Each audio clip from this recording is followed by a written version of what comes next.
दूसरी शादी जिंदगी में बहुत कुछ तबाह कर देती है।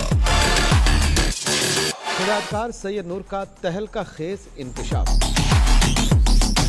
होशियार, खबरदार, शादी का दूसरा लड्डू खाना आसान नहीं।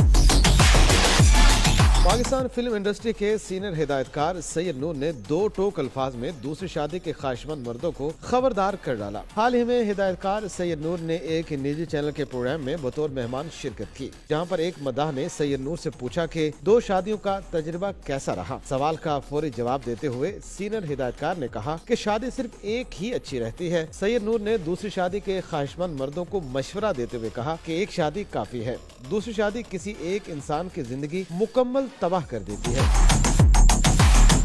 सीनियर हिदायतकार ने कहा कि वो शुक्रगुजार हैं कि उनमें हिम्मत थी कि वो दो घरों को संभालने के काबिल थे, लेकिन दूसरी शादी एक अच्छा ख्याल नहीं है। सैयद नूर ने पहली और आखिरी मोहब्बत में फर्क के बारे में भी बात की। उन्होंने कहा कि आपकी पहली मोहब्बत उस वक्त होती है जब आप जज्बात को पहचान भी नहीं पाते, और जब आखिरी मोहब्बत होती है तो तब आप जज्बात को अच्छी तरह समझ सकते हैं। सीनियर हिदायतकार ने कहा कि वो साइमा को अपना आखिरी प्यार समझते हैं। वाज़ेह रहे कि सैयद नूर अपनी हकीकी जिंदगी में दो शादियां कर चुके हैं। उनकी पहली शादी रुखसाना नूर से हुई थी, जिसके बाद सैयद नूर ने पाकिस्तानी अदाकारा